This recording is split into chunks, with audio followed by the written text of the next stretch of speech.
Usiku ukitazama angani unaona maelfu ya nuru ya nyota, lakini baadhi ya nuru zile si nyota hata kidogo, ni sayari, majirani zetu wa karibu katika anga, wote wakizunguka nyota moja tunayoita jua. Leo hatutatembea sayari moja pekee, tutazitembelea sayari zote, kuanzia ile iliyo karibu zaidi na jua hadi ile iliyo mbali kabisa katika giza baridi. Tutapitia milima ya moto, dhoruba zisizoisha na pete za barafu. Tutakutana na majitu ya gesi, majitu ya barafu na sayari vibete. Hii ndio familia yetu ya anga, mfumo wa jua. Kabla ya sayari yoyote, lazima tuanzie na kitovu cha yote, yaani jua. Jua si sayari, ni nyota. Nyota pekee katika mfumo wetu, na kila kitu kingine kinaizunguka. Jua ni nyota kubwa kupita maelezo. Lina kipenyo cha takriban kilomita milioni 1.4. Katika kipenyo hiki unaweza kupanga dunia takriban 109 kwenye mstari mmoja ili kuvuka uso wake. Lina zaidi ya 99% ya uzito wote wa mfumo wa jua. Kwa maneno mengine, sayari zote, miezi yote na asteroidi zote ni kama mabaki tu katika mfumo huu. Uso wa jua una joto takriban nyuzi 1500 za selsiasi, lakini kini chake kina joto la zaidi ya nyuzi milioni 15. Hapo ndipo hidrojeni inapogeuzwa kuwa heliamu, ikitoa nuru na joto. Mwanga wa jua huchukua takriban dakika 8 kufika duniani. Kwa hiyo, kila unapotazama jua, unaona ilivyokuwa dakika 8 zilizopita. Bila jua kusingekuwa na mchana, joto wala uhai duniani. Sayari ya kwanza kabisa kutoka kwenye jua ni sayari ya zebaki au utaridi.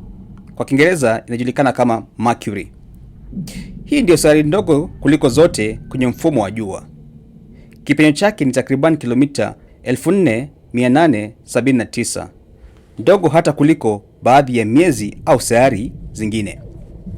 Iko karibu sana na jua, umbali wa takriban kilomita milioni 58. Jambo la kushangaza ni hili: si sayari yenye joto kali zaidi kwenye mfumo huu wetu wa jua, kwa sababu haina angahewa la kushikilia joto. Mchana uso wake hufika nyuzi joto 430 za selsiasi, na usiku inashuka hadi nyuzi hasi 180. Tofauti hiyo ni kati ya kuungua na kuganda kwenye sayari moja. Mwaka wa utaridi ni mfupi sana, takriban siku 88 tu za dunia. Uso wake umejaa mashimo, ukifanana sana na mwezi wetu. Na licha ya kukua karibu na jua, kuna barafu inayojificha kwenye mashimo yenye giza la kudumu kwenye ncha zake. Sayari ya pili ni Zuhura, kwa Kiingereza Venus. Mara nyingi huitwa pacha wa dunia kwa sababu ukubwa wake unakaribiana sana na ule wa dunia, lakini hapo ndipo ufanano unapoishia. Zuhura ni sayari yenye joto kali zaidi katika mfumo mzima wa jua. Joto lake huweza kufika nyuzi 465 za selsiasi, hata zaidi ya zebaki, ingawa iko mbali zaidi na jua. Sababu ni angahewa lake nzito la dioksidi ya kaboni linaloshikilia joto kama blanketi. Shinikizo la juu ya uso wake ni takriban mara 90 ya ile ya dunia. Lingeweza kuponda mwanadamu papo hapo. Mawingu yake si ya mvua, ni ya tindikali, yani acid. Na jambo la ajabu zaidi, Zuhura huzunguka kinyume na sayari zingine. Pia huzunguka taratibu mno, kiasi kwamba siku moja yake ni ndefu kuliko mwaka mzima wake. Hata hivyo, ndio nuru angavu zaidi katika anga yetu baada ya jua na mwezi. Ndio ile nyota ya asubuhi na nyota ya jioni tunayoiona. Sayari ya tatu ni nyumbani, yani dunia, kwa kimombo Earth. Kwa mbali ni tone la buluu lenye mawingu meupe. Hii ndiyo sayari pekee tunayojua yenye uhai. Maji yapo katika hali ya kiowevu juu ya uso wake. Asilimia 71 ya dunia imefunikwa na maji. Angahewa lake ni la oksijeni tunayoitumia kupumua, na uga wake wa sumaku hutukinga dhidi ya mionzi hatari ya jua.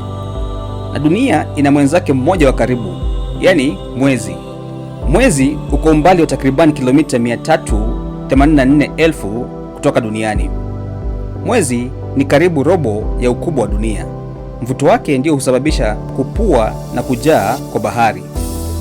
Pia husaidia kutuliza mwinamo wa dunia, ukifanya misimu yetu kuwa thabiti. Na hadi leo mwezi ndiyo mahali pekee nje ya dunia ambapo binadamu wamewahi kukanyaga.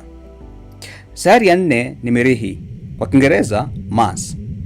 Sayari nyekundu. Ina volkano kubwa zaidi na korongo ndefu zaidi katika mfumo mzima wa jua. Na ushahidi unaonyesha kuwa zamani ilikuwa na mito na maziwa. Ndio maana imekuwa sayari inayozungumziwa zaidi kama nyumba ya pili ya binadamu.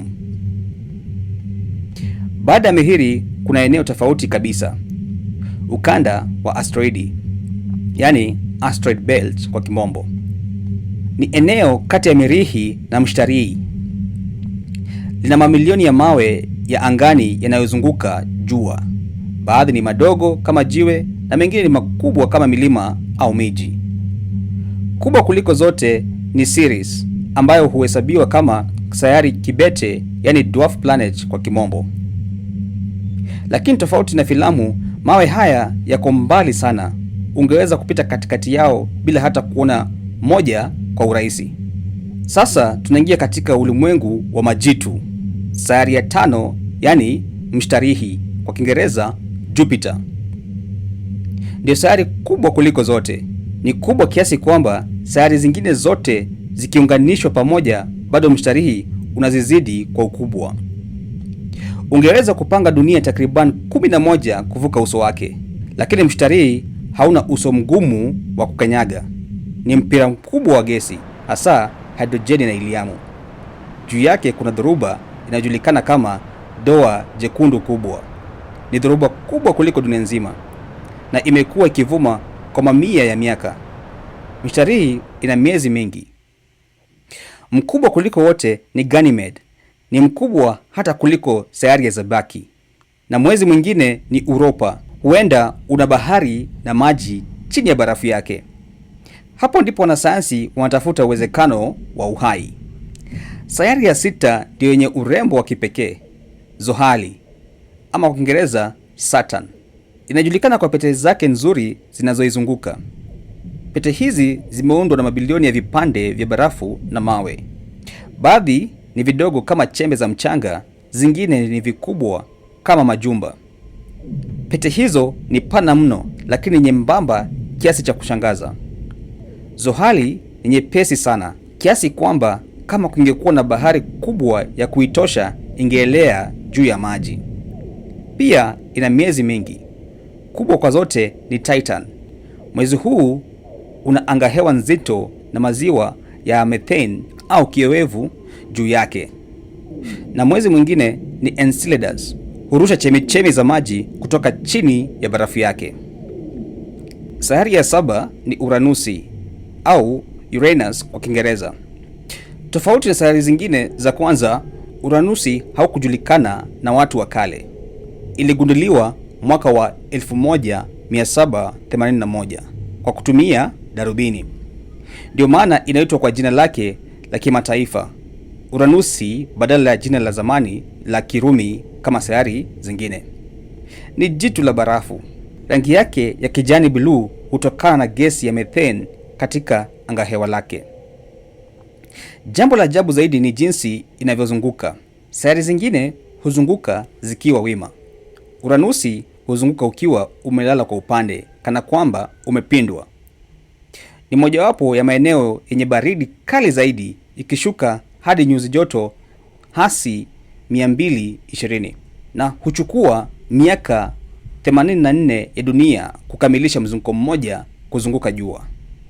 Sayari ya 8 na ya mwisho ni Neptuni au Neptune kwa Kiingereza. Ndio sayari iliyo mbali zaidi na jua. umbali wa takriban kilomita bilioni 4.5. Iko mbali kiasi kwamba mwanga wa jua hufika ukiwa hafifu sana. Mchana hapo hufanana na jioni wa giza hapa duniani. Neptuni pia ni jitu la barafu lenye rangi ya buluu iliyokolea. Ina upepo wenye kasi kuliko sayari zote. Upepo huo unaweza kufika kilomita 2000 kwa saa. Iligunduliwa mwaka wa 1846. Si kwa darubini kwanza, bali kwa hesabu za kihisabati. Wanasayansi walitabiri mahali ilipo kabla hata ya kuiona kwa macho, na huchukua miaka 165 ya dunia kuzunguka jua mara moja. Lakini je, mwisho wa sayari ya 8 ndio mwisho wa mfumo wa jua? Hapana. Zaidi ya Neptuni kuna ulimwengu wa baridi uitwao ukanda wa Kuiper. Hapo ndipo iliko Pluto. Kwa miaka mingi Pluto ilihesabiwa kama sayari ya 9, lakini mwaka wa 2006 wanasayansi waliamua kuiweka katika kundi jipya, sayari vibete, yani dwarf planets. Si kwa sababu si muhimu, bali kwa sababu kuna vitu vingine vingi vinavyofanana nayo katika eneo hilo. Pluto ina mwezi wake mkubwa uitwao Charon, na mwaka wa 2015 chombo cha anga kiitwacho New Horizons kilipita karibu na mwezi huu. Chombo hicho kilitufunulia uso wenye umbo la moyo wa barafu. Mbali na Pluto kuna sayari vibete vingi kama Eris, Haumea, Makemake na Ceres iliyoko kwenye ukanda wa asteroid.